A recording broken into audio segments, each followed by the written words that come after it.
हरे कृष्णा। चलिए आज का सत्र शुरू करते हैं अपने मंगलाचरण प्रार्थनाओं के साथ। ओम ज्ञानतिमिरन्धस्य ज्ञानञ्जनशलाकया चक्षुरुन्मीलितं येन तस्मै श्रीगुरुवे नमः। श्रीचैतन्यमनोभीष्टं स्थापितं येन भूतले स्वयं रूपकदा मह्यं ददाति स्वपदान्तिकं। वन्देऽहं श्रीगुरो श्रीयुतपदकमलं श्रीगुरुन् वैष्णवंश्च श्रीरूपं साग्रजातं सहगणरघुनाथान्वितां तं सजीवं साद्वैतं सावधूतं परिजनसहितं कृष्णचैतन्यदेवं श्रीराधाकृष्णपदान् सहगणललिता श्रीविशाखान्वितांश्च। हे कृष्ण करुणा सिंधु दीनबंधु जगतपते गोपेश गोपिका कांत राधा कांता नमोस्तुते। तप्त कांचन गौरांगी राधे वृंदावनेश्वरी वृषभानुसुत देवी प्रणमामि हरिप्रिये। वाञ्छाकल्पतरुभ्यश्च कृपा सिन्धुभ्य एव च पतितानां पावनेभ्यो वैष्णवेभ्यो नमो नमः। नमो विष्णुपदाय कृष्णपिष्ठाय भूतले श्रीमान् कतुदास अधिकारी इति नामिने। नमो विष्णुपदाय कृष्णपिष्ठाय भूतले श्रीमते भक्तिवेदांत स्वामी इति नामिने। नमस्ते सरस्वती देव गौरवाणी प्रचारिणे निर्विशेष शून्यवादी पाश्चात्य देशतारिणे। जय श्री कृष्ण चैतन्य प्रभु नित्यानंद श्री अद्वैत गदाधर शिवासादि गौर भक्त वृंद। हरे कृष्ण कृष्ण कृष्ण हरे हरे, हरे राम राम राम हरे हरे। ओके तो आज हमें शुरू करना है 440 से। तो पहले हम देखते हैं 439 में हमने क्या किया था। हम कर रहे हैं चौथा चैप्टर और 39 श्लोक। तो आज हम चौथा चैप्टर खत्म करेंगे और जो चौथा चैप्टर है यह है दिव्य ज्ञान के ऊपर।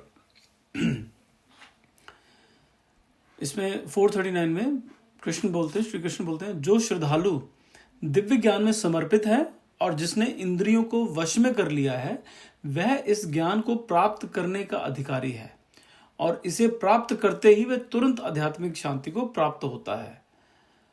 तो जिसने, पहले तो बोल रहे हैं कि सरेंडर बहुत ज़रूरी है, ठीक है। जो भी हम ज्ञान ले रहे हैं, जो भी ये आध्यात्मिक ज्ञान जो है, इसको पाने का सबसे विशेष जो सबसे ज़रूरी अंश जो है वो ये है कि समर्पण बहुत ज़रूरी है और उसके बाद इंद्रियों को वश में करना बहुत ज़रूरी है।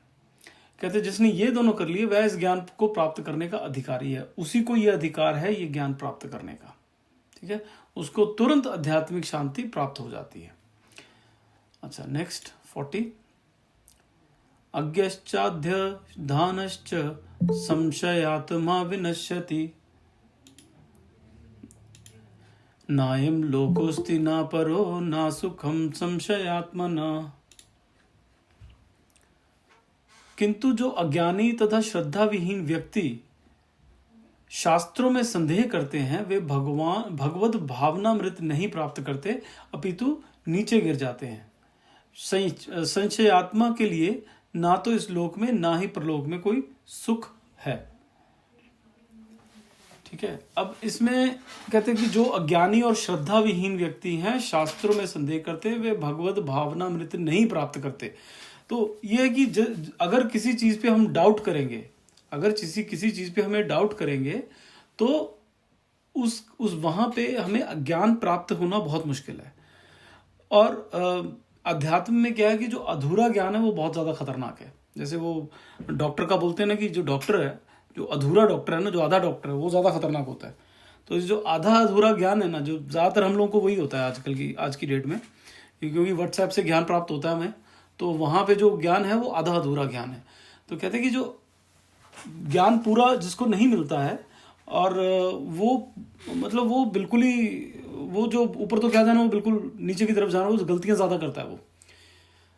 तो यहाँ कह रहे हैं कि जिसमें श्रद्धा नहीं है, जो श्रद्धा विहीन है, ठीक है। शास्त्रों में जिसको संदेह है, शास्त्र में अरे ये इसने क्या लिखा है, ये कहाँ लिखा है।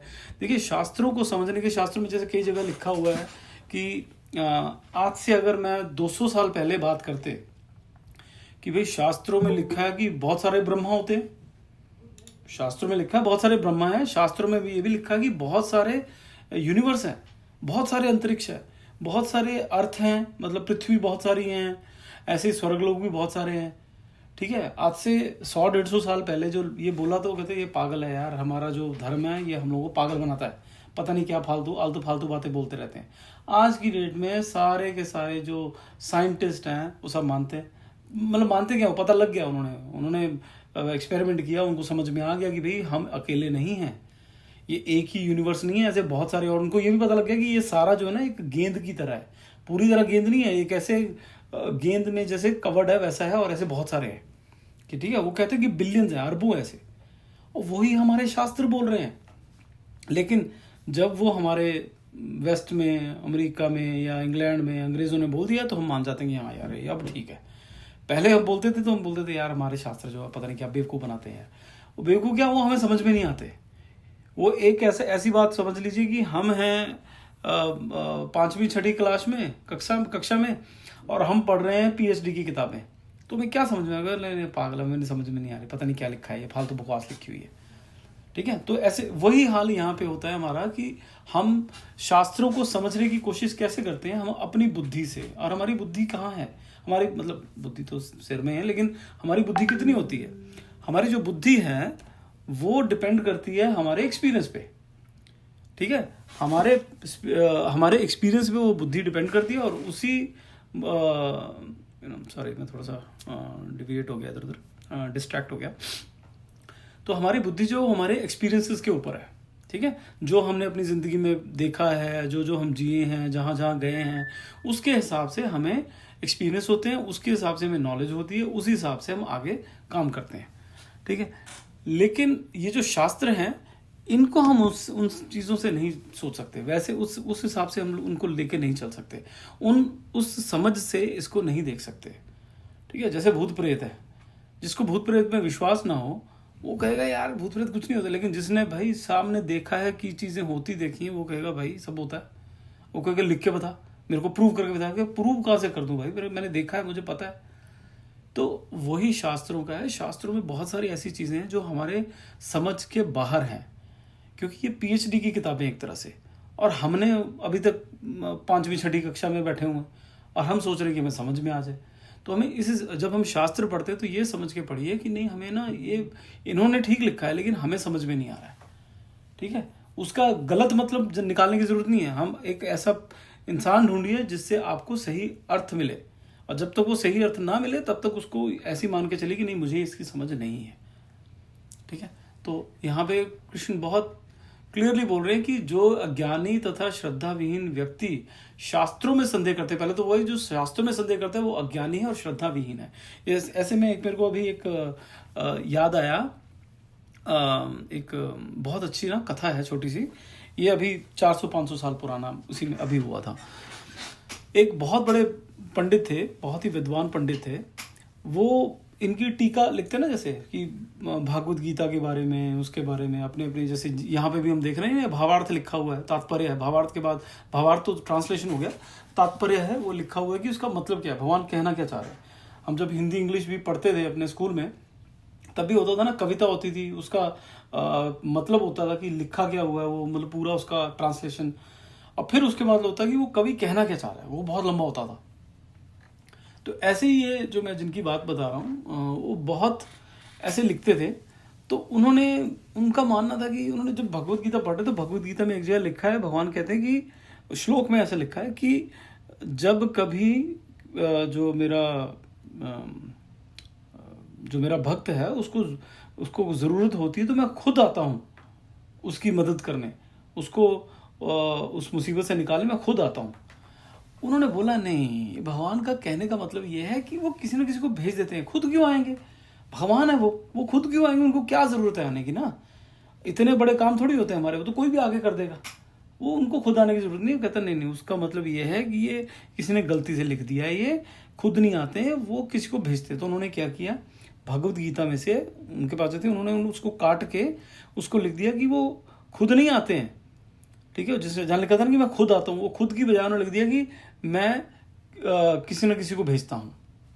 ठीक है, मेरा कोई रिप्रेजेंटेटिव आता है जो आपको ठीक करता है। उन्होंने लिख दिया ऐसे, उन्होंने सब जगह बताना भी शुरू कर दिया। अच्छा, एक दिन वो गए हुए थे, पीछे से उनके घर पे 2 लड़के आए, एक सांवला और एक थोड़ा गोरा।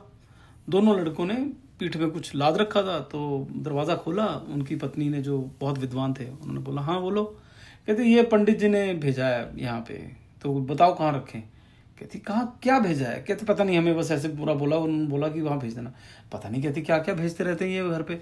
अच्छा, उन्होंने जैसे पीठ से रखा तो उनकी पीठ के ऊपर निशान, जैसे कोड़ों के निशान होते हैं ना, या किसी ने छड़ी से मारा है वैसे निशान। तो उन्होंने बोला कि ये क्या निशान है ये। तो बोले अरे ये गुरुजी ने मारा है हमें। वो कहते गुरुजी ने मारा है? गुरुजी ने क्यों मारा है? मतलब कहते इतनी बुरी तरह से कौन मारता है? कहते नहीं, हमें तो मारा है, आप थोड़ा उनको बोलिए कि हमें मारा मत कीजिए। अच्छा ठीक है, मैं बोलती हूँ, तुम बैठो। कहते तुम थोड़ा दूध बनाती हो, गर्म दूध पियो। ये कैसे ऐसे को करता है? तो वो दोनों उस कमरे में गए, और कमरे में जाके उन्होंने वहाँ पे जो जो जगह थी जहाँ पे उन्होंने लिख के रखा हुआ था ना सारा, वहाँ पे बैठे थे, वहाँ पे उन्होंने दूध वगैरह पिया। वो दूध लेके आए, उन्होंने दूध पिया, चले गए।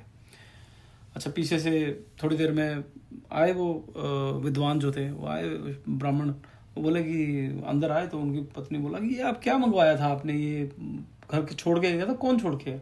ऐसे से उसमें खोल के देखा तो उसमें मुझे अच्छे से याद नहीं, लेकिन शायद धनराशि थी उसमें। तो उन्होंने बोला यार ये धनराशि या कुछ जो भी था उसमें, ये मैंने तो नहीं बोला किसी को देने के लिए यहाँ पे, तो यहाँ पे ये ऐसा क्यों, मतलब कौन आया था? तो उसने पूछा अच्छा था कौन? कहते ऐसे 2 लड़के थे। ऐसे लड़के मतलब कितनी एज के? कहते 14-15 साल के। एक सांवला था, एक गोरा था, बड़े सुंदर लड़के थे। और उसकी पीठ के पीछे निशान थे, आप इतना बुरी तरह से मत मारा करो अपने शिष्यों को, ऐसे नहीं मारते हैं, ऐसे किसी के बच्चे हैं वो ऐसे नहीं मारते, जब जो भी नहीं पढ़ा है उसका मतलब ये थोड़ी आप इस तरह जानवरों की तरह मारना शुरू करो। कहते किसको मारा? मैं तो मारा किसी को नहीं। कहते उसकी पीठ के पीछे निशान थे। अच्छा, कहते वो कहाँ बैठे थे? कहता मैं अंदर बैठे थे। वो वहाँ पे गया, वहाँ पे उसने देखा कि वही वाला पन्ना खुला था। भगवान, वो कृष्ण और बलराम थे। भगवान कृष्ण ने वहाँ पे आके उसकी किताब में जो उन्होंने लिखा था कि भगवान किसी को भेजते हैं, उन्होंने उसको काट के फिर से लिख दिया कि वो खुद आते हैं। ठीक है, वो खुद आते हैं। तो और वो बोल के भी गए एक तरह से कि ये हमें मारा ना करे। तो उनका कहने का मतलब ये था कि ये जो तुम ग्रंथों में, शास्त्रों में तुम इनको छेड़ने की कोशिश करते हो ना, वो it is almost similar to कि मुझे मारना। ठीक है, कि भगवान को दर्द होता है उससे। कहते हैं भगवान ये दिखा रहे हैं कि देखो मेरे को जैसे मार रहे हो आप, मेरे को निशान पड़े हुए, वो ऐसा ही है जैसे कि आप, मतलब जब आप उसको छेड़ते हो ग्रंथों को, उनका मतलब चेंज करने की कोशिश करते हो, तो वो जैसे मुझे आप हर्ट कर रहे हो, वैसा है। ठीक है, तो वो बहुत रोया, बड़ा वो हुआ कि नहीं मैं आगे से नहीं करूँगा ऐसा। तो मैं जो बताना चाह रहा था वो ये है कि उनको भी क्या शास्त्रों में थोड़ा सा डाउट हुआ कि नहीं ऐसा नहीं हो सकता, ऐसा नहीं, गलत लिखा है। ठीक है, लेकिन उनको तो भगवान ने आके पूरा कर दिया। क्यों? क्योंकि वो बहुत बड़े तपस्वी थे, वो भगवान की बहुत पूजा करते थे, बहुत साधना करते थे। लेकिन हम जैसे लोग जो आएंगे, अरे नहीं ये नहीं हो सकता, ऐसे नहीं लिखा हुआ। यहाँ पे लिखा हुआ है इनके 10 लाख गाय थी। अरे 10 लाख गाय, आप सोचिए 10 लाख गाय, हमारे घर पे 2 गाय होती है, उसको संभालना मुश्किल हो जाता है। 10 लाख गाय, ठीक है, 1 करोड़ गाय किसी को दान दे दी, ऐसे लिखा हुआ है उसमें। 10 लाख गाय दे दी। 10 लाख गाय एक जगह कहीं पे गोबर कर दे तो वहां पे हालत खराब हो जाएगी, तो कैसे 10 लाख गाय? तो लेकिन भाई देखो, तब की बातें हमें नहीं समझ में आती हैं, हम नहीं समझ सकते उन चीज़ों को कि वो क्या बोल रहे हैं, कैसे किस तरह से बात करें। क्योंकि ये तो पक्की बात है कि जितनी बातें हमारे ग्रंथों में लिखी हैं, वो धीरे धीरे जैसे जैसे साइंस जो है वो एक्सपेरिमेंट कर रही है, वो सब देख रहे हैं, कहते हैं यार बात तो वो ठीक बोल रहे हैं, सही कह रहे हैं। जैसे हमारे बोलते हैं ओम जो है ये अंतरिक्ष का शब्द है। तो जब वो स्पेस में उन्होंने देखा कि क्या आवाज़ आती है, तो वहाँ पे ओम नहीं ओम ऐसे आवाज़ आती है। आप देखना यूट्यूब में कभी डालना कि स्पेस की में साउंड क्या आती है। वो शांत नहीं है स्पेस में, ऐसा शांत मतलब स्पेस ऐसा नहीं कि वहाँ पे कोई आवाज़ नहीं आती। स्पेस में आवाज़ आती है, ऐसे हम की आवाज़ आती है। तो जैसे ओम, लास्ट वाला जो म है वो, और उसमें हमारे ओम में जो मुझे पता है वो यही है कि म जो है वो ऐसे अंतरिक्ष का जैसे वो है, आवाज़ है एक तरह से। तो धीरे धीरे सब समझ में आ रहा कि यार वो सब तो बिल्कुल ठीक बोल रहे थे। जब वो सब बोल रहे थे तो ये गलत क्यों हुआ? तो सब कुछ ही ठीक है ना इसका मतलब। तो जैसे द्वारका, पहले तो शुरू में बोलते रहे द्वारका, फालतू में लोगों ने बोलता कहाँ है द्वारका, द्वारका है, द्वारका जितनी बड़ी नगरी थी, कहाँ है नगरी? है तो है नहीं। बाद में मिल गई उनको, समुद्र के नीचे मिल गई, तो सब हिल गए कि यार ये तो बिल्कुल ठीक लिखा है, इनके जो ग्रंथ है वो बिल्कुल सही बोल रहे हैं। तो हमें अपने शास्त्रों पे संदेह नहीं करना है, ठीक है, शास्त्रों पर संदेह नहीं करना है। लेकिन मैं फिर से बोलूँगा, मैं हर कई बार बोला है पहले भी कि शास्त्रों पे संदेह नहीं करना, लेकिन शास्त्र आपको सीधे सीधे समझ में नहीं आएंगे, क्योंकि शास्त्र जो बोले गए हैं, जिस इंसान ने बोले हैं, उन्होंने बड़ी डिटेल में नहीं बोले हैं। उन्होंने जैसे हम तुम आपस में बात कर रहे हैं, फटाफट में कुछ बात है वो ख़त्म कर दी कि आपको भी समझ है मुझे भी समझ है, मैंने 2 शब्दों में बात ख़त्म कर दी। लेकिन वही अगर होगा कि आपको समझ नहीं है और मुझे समझ है, तो मेरे को बहुत डिटेल में समझाना पड़ेगा। ठीक है, तो वैसे ही यहाँ पे भगवान ने डिटेल में नहीं समझाया, क्योंकि जो अर्जुन है वो भी बहुत एलिवेटेड सोल है, बहुत ही पहुँचे हुए इंसान है वो। तो उनको भी समझाने के लिए उनको बहुत ज़्यादा डिटेल में जाने की ज़रूरत नहीं थी। उनको श्लोक में ऐसे इस तरह से ऊपर ऊपर से समझाया, उनको समझ में आ गया सब कुछ। ठीक है, लेकिन उसमें फिर हमें भावार्थ जो है, जो तात्पर्य जो है उसका समझने के लिए किसी अच्छे गुरु की शरण में जाना पड़ेगा। ऐसा नहीं किसी की भी किताब पकड़ ली या किसी का भी पकड़ लिया। जैसे कि आपसे ये समझो कि एक जो फिज़िक्स का प्रोफेसर है कॉलेज में, वो अगर कॉलेज में ही हिंदी की किसी क्लास को पढ़ाए तो पढ़ा पाएगा क्या? वो नहीं पढ़ा पाएगा वो। ठीक है, नहीं, उसको आता ही नहीं है वो सब्जेक्ट। लेकिन वही अगर 4वीं 5वीं की हिंदी पढ़ाए वो पढ़ा देगा। ठीक है, तो इसी इसी इसी कहने का मेरा मतलब ये है कि भागवत गीता आप उनसे सुने, उनसे उसका मतलब समझें जो उस भगवत गीता को जीते हैं, जिन्होंने भगवत गीता को अपने जीवन में उतारा है, उसके हिसाब से अपना जीवन प्रायण कर रहे हैं वो। उनसे भगवत गीता का मतलब समझिए, उनसे नहीं जो पॉपुलर हैं। ठीक है, और उनको लगता है हमें तो सब पता है, क्योंकि लोग हमारी किताबें पढ़ते हैं, हमारे फिल्में देखते हैं या हमारे बारे में सुनते हैं, उन लोग मुझे जानते हैं, मैं कुछ भी लिखूंगा लोग पढ़ेंगे। उनसे नहीं पढ़ना है, पढ़ना उनसे है जो भगवत गीता को पूरा अपने जीवन में उतारा जिन्होंने, और वो उस तरह से पूरी ज़िंदगी जिए। जैसे कि प्रभुपाद जी, श्रीला प्रभुपाद जी जो थे, वो बिल्कुल भगवत गीता में जो लिखा था उस हिसाब से ज़िंदगी जी उन्होंने। उनके गुरु ने कहा था, उनके गुरु का आदेश था कि ये करना है। और इसमें बार बार भगवान कृष्ण बोलते हैं कि गुरु की आज्ञा मानो।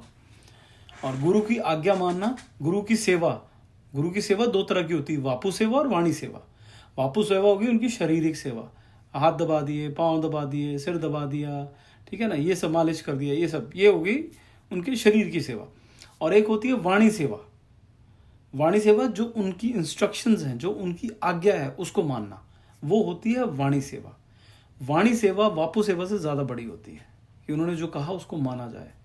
हमारे बच्चे भी मतलब आगे महीने में 1 बार हाथ दबा दिए, पैर दबा दिए, तो उससे तो मतलब अच्छा लगता है, लेकिन ज़्यादा अच्छा तब लगेगा अगर वो बात भी माने, है ना। तो वही होता है गुरु का, कि वाणी की सेवा जो है वो सबसे ऊपर है। तो वो बार बार भगवान बोलते हैं कि गुरु की सेवा करो। प्रभुपाद जी को सिर्फ उनके गुरु महाराज ने एक बार बोला था कि तुम वेस्ट में जाके, मतलब पश्चिम देशों में जाके प्रचार करो।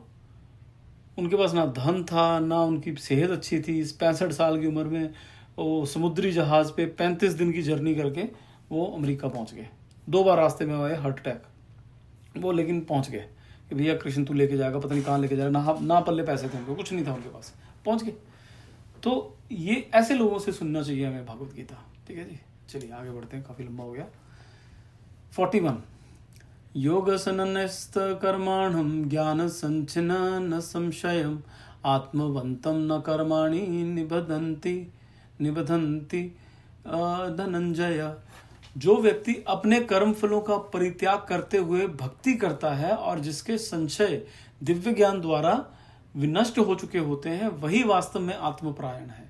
हे धनंजय, वह कर्मों के बंधन से नहीं बनता। ये पहले भी हमने पढ़ा कि जो अपने कर्म फलों का परित्याग करता है, मतलब अपने कर्मों का जो फल है उसके बारे में सोचता नहीं है कि मेरे को क्या फल मिलेगा, क्या नहीं मिलेगा, अच्छा मिलेगा, बुरा मिलेगा। जैसे हम बच्चे पालते हैं, ठीक है, माँ बाप ने हमें पाला है, उन्होंने ये सोच के थोड़ी पाला कि हाँ ये बहुत अच्छे निकलेंगे और बुरे निकलेंगे तो इनको छोड़ देंगे हम लोग।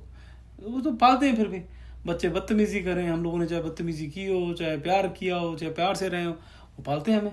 वो कैसे, और ऐसे ही हम लोग भी कर रहे हैं। ये क्या है? ये है फर्ज, अपना कर्तव्य निभाना।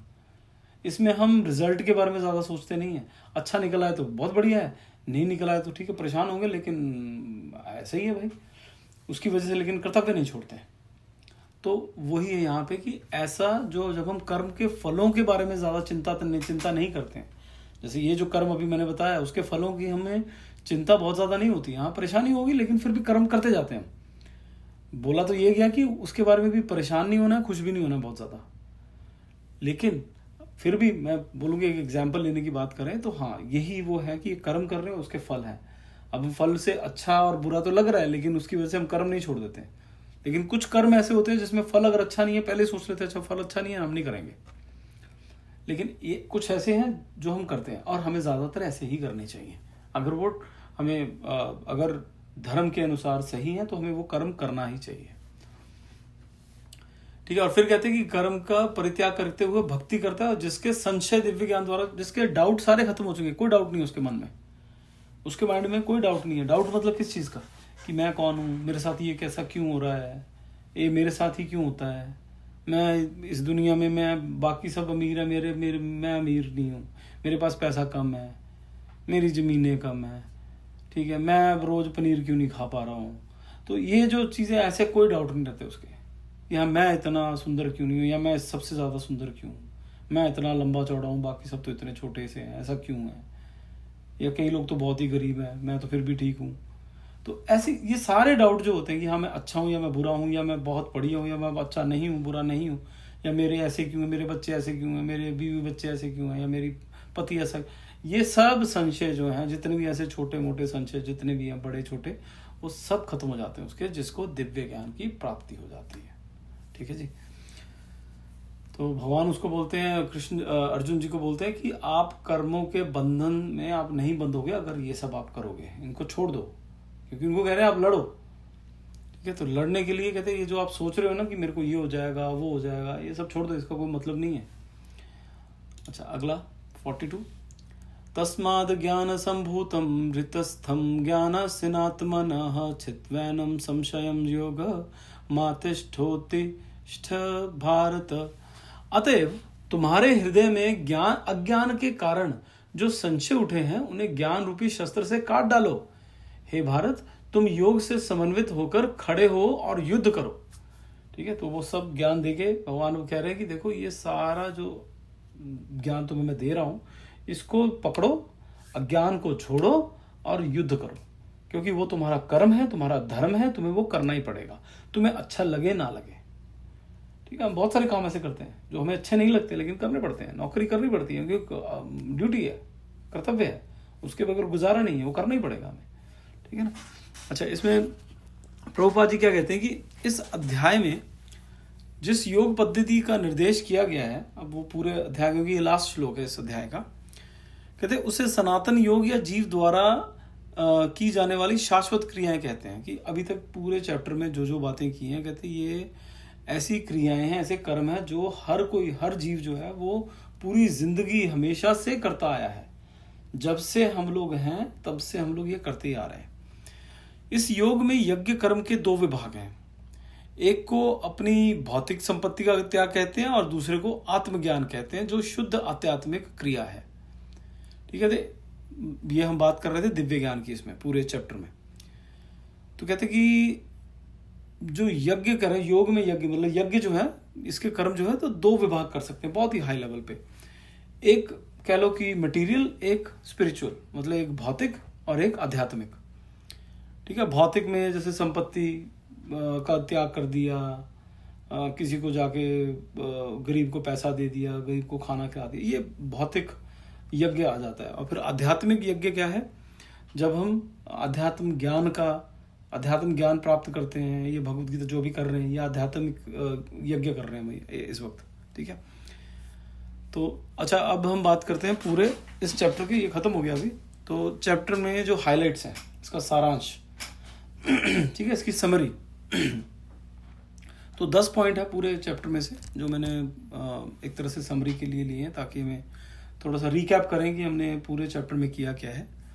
तो पहला है कि कृष्ण अपने अस्तित्व के बारे में बात करते हैं और इस विद्या का उल्लेख करते हुए सूर्य देव को निर्देश देते हैं। शुरू में बताया ना भगवान ने कि मैंने सूर्य को बहुत पहले भगवत गीता सुनाई थी, करोड़ों अरबों साल पहले। फिर कहते हैं कृष्ण खुद के अजन्मे होने और उनके शरीर के कभी नष्ट ना होने के बारे में बताते हैं। भगवान इसमें बताते कि भैया मैं कभी नष्ट नहीं होता। इससे पहले भगवान ने खुल के नहीं बोला था, यहाँ पे बोला कि भाई मैं कभी नष्ट नहीं होता, मैं अजन्मा हूँ और तुम भी अजन्मा हो बोल रहे हैं। ठीक है, बस फर्क ये है कि मुझे सब कुछ याद है, तुम्हें कुछ याद नहीं है। फिर तीसरा पॉइंट है कि कृष्ण कहते हैं कि वे धर्मात्माओं का उद्धार करने और दुष्टों का नाश करने के लिए आते हैं, और जो उनके कार्य उनके बारे में जानता है उसका उद्धार हो जाता है। ये था यदा यदा ही धर्मस्य ग्लानिर्भवति भारती, वो वाला था ना कि वो धर्मात्मा का उद्धार करने आते हैं और दुष्टों का नाश करने के लिए आते हैं। ठीक है, ये हम सबको पता है। लेकिन ज्यादा जरूरी काम भगवान का कौन सा होता है, ये हम लोगों ने बात की थी। ज्यादा जरूरी काम होता है भगवान का, ज्यादा किसके लिए वो आते हैं? वो आते हैं उद्धार करने के लिए, धर्मात्माओं का, अपने भक्तों का, अपने प्रेमियों का उद्धार करने के लिए आते हैं। वो ज्यादा जरूरी काम है।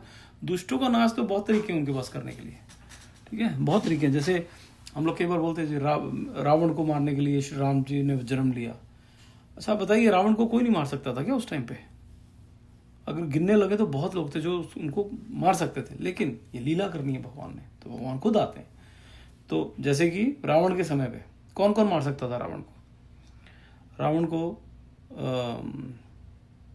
बाली मार सकता था, हनुमान जी मार सकते थे, फिर एक परशुराम जी मार सकते थे।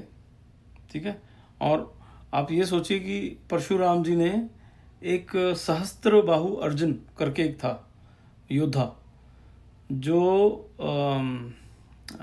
मुझे भूल रहा हूँ मैं किसका शिष्य था, वो ब्रह्मा विष्णु महेश के अवतार थे वो। ओके, एनीवेज मैं भूल रहा हूँ अभी। तो सहस्त्र बाहु अर्जुन इतना शक्तिशाली था कि रावण उनके पास आया था, उसने रावण को अपने वो सुबह का ना जो अर्चना वगैरह करते हैं समुद्र में, नहीं सॉरी नदी में जाके अपनी सुबह पूजा अर्चना कर रहा था। इसने आगे पीछे बोलना शुरू किया। उन्होंने अपनी इतनी सारी बाजुएं थी, उनकी 1000 बाजुएं होती थी, उसमें से एक बाजू से लेके उनको दबा लिया बाजू के नीचे। ठीक है ना, उसके वो बाजू के नीचे दबा के पूरी पूजा अपनी खत्म की, तब तक उसको दबा के रखा, और सारा जहां जहां घूमे सारा दिन उसको ऐसे दबा के रखा बाजू में, उसको साथ साथ घुमाते रहे। वो बाद में जेल में बंद कर दिया। वो तो बाद में उनके पिता जो थे वो आए, जो कि ऋषि थे, तो उसकी बात शस्त्रबाहु ने मानी, तो उनको छोड़ा गया जेल से। ठीक है, ये था रावण जी का हाल। और शस्त्रबाहु जी को किसने मारा? शस्त्रबाहु को उसको मारा परशुराम जी ने। ठीक है, तो परशुराम जी उनको मार सकते थे। तो ऐसे बहुत सारे योद्धा थे जो उनको खत्म कर सकते थे, लेकिन भगवान ने लीला करनी थी। अब जब कृष्ण आए, ठीक है, तो कृष्ण ने सबसे पहले तो बहुत सारे जो ये थे राक्षस वगैरह थे, असुर थे, ये मारे। इनको आपको क्या लगता है भीष्म पितामह नहीं मार सकते थे? द्रोणाचार्य नहीं मार सकते थे क्या? मार सकते थे, बड़े आसानी से मार सकते थे। अच्छा, फिर कंस को क्या भीष्म पितामह नहीं खत्म कर सकते थे? उस टाइम पे भी परशुराम जी भी थे, और भी बहुत सारे देखा। ठीक है, परशुराम जी ने अपने सब त्याग दिए थे, अस्त्र वगैरह। लेकिन रावण के समय पे जब राम जी पैदा हुए हैं, पैदा नहीं मतलब राम जी जब प्रकट हुए हैं, उसके बाद जब वो विवाह के लिए धनुष तोड़ने, उसके बाद उन्होंने शस्त्र त्याग किया था। उससे पहले शस्त्र त्याग नहीं किया था। तो खत्म करना होता तो कर सकते थे, वो नहीं किया। लेकिन तो भगवान इसलिए नहीं आते कि किसी को मारना है या पीटना है या खत्म करना है, वो तो करते ही हैं, वो भी उद्धार ही है। भगवान के हाथ से मरना भी उद्धार होता है, वो उद्धार ही करने आते हैं। वो एक तरह से देखा जाए, उस हिसाब से देखा जाए तो भगवान कभी किसी को मारने नहीं आते, वो सबका उद्धार ही करने आते हैं। क्योंकि जिसने मरते हुए भी उसको देख लिया, चाहे वो उनके हाथ से मरे नहीं मरे, मरते हुए जिसने उनको देख लिया उसका उद्धार हो गया। तो ऐसे कुरुक्षेत्र युद्ध में बहुत लोगों का उद्धार हुआ था, क्योंकि अर्जुन ने तो बहुत लोग मारे थे। जो मरते थे वो सामने सबसे पहले कौन दिखता था उनको? अर्जुन बाद में दिखता था, पहले कृष्ण दिखते थे, क्योंकि सामने सारथी वो थे। वो उनको देखते थे और सीधा उनका उद्धार हो जाता था, सीधा वैकुंठ धाम। ठीक है, तो ये हमें ध्यान रखना है कि भगवान का मेन काम है अपने श्रद्धालुओं को, अपने भक्तों को प्रेम देना और उनकी इच्छाएं पूरी करना। ये मारना वारना ये सेकेंडरी काम है। वो हो गया तो बहुत बढ़िया, नहीं हुआ तो कोई बात नहीं, बहुत लोग बैठे हैं मारने के लिए। ठीक है जी। अच्छा, अगला पॉइंट क्या था? अगला पॉइंट है कृष्ण के प्रति समर्पण की प्रकृति के अनुसार वे सभी को उसी के अनुसार पुरस्कृत करते हैं। कृष्ण हर चीज के निर्माता है। बोला था ना कि कहते जितना कोई मेरे साथ लेन देन रखता है, जैसे हम लोग अपने सोशल फैमिली में, अपने सोशल जो हमारा सर्कल होता है, अपने यार दोस्त वगैरह, लेन देन वैसे ही होता है ना, जैसा आप, अगर मैं हर बर्थडे पे उनको 2,000 की चीज़ दूंगा तो सामने वाला भी 2,000 देगा, ऐसे ही कुछ इस तरह का होता है ना, थोड़ा थोड़ा। तो जितना जितना प्यार से मैं बात करूंगा उतना प्यार से सामने वाला बात करेगा, जितना समर्पण मैं दिखाऊंगा उतना ही सामने से समर्पण आएगा। एक दो बार अगर ज़्यादा आ भी गया तो उसके बाद बंद हो जाएगा, अगर वो बैलेंस हो जाता है अपने आप। वैसे ही भगवान कह रहे हैं कि मैं भी वैसे ही करता हूँ, बस ये है कि भगवान ज़्यादा करते हैं, हम एक कदम चलते हैं वो 100 कदम चलते हैं, हम कुछ एक बार प्रेम दिखाते हैं वो 100 बार प्रेम दिखाते हैं, बस इतना फर्क है। फिर आया 5वां है कि क्रिया और अकर्म, कर्म और विकर्म, कर्म विकर्म अकर्म, इसके बारे में बात की थी हमने कि कर्म होता है जो हम काम करते हैं, फिर विकर्म होता है कि जो बुरे काम, अकर्म होता है कि जो काम करते हुए हम सारे काम जो है वो उसके फल की चिंता ना करें और फल जो है भगवान को अर्पित कर दें, अच्छा बुरा जैसा भी हो सब भगवान तेरा, तूने जो दिया, तो वो हो जाता है अकर्म, जिसमें हमें ना अच्छा ना बुरा कर्म कुछ भी नहीं मिलता उसका फल, और वही चाहिए हमें, सारे फल खत्म करने हमें। छठा क्या है, विभिन्न यज्ञ, अर्थात कुछ लोग परम ब्रह्म की अग्नि में आहुति देते हैं, श्रवण प्रक्रिया और इंद्रियों के विषय, इंद्रियों के कार्य, सांस लेना, परिग्रह का त्याग, कठोर तपस्या, वेदों का अध्ययन, ये सब अलग अलग तरह के यज्ञों के बारे में भी बात की थी हमने। इन सबको यज्ञ कहते हैं, मतलब हर तरह का, हर कोई अपने तरफ से सेक्रीफाइस करता है, कोई धन का सेक्रीफाइस करता है, कोई अपने समय का करता है, कोई अपने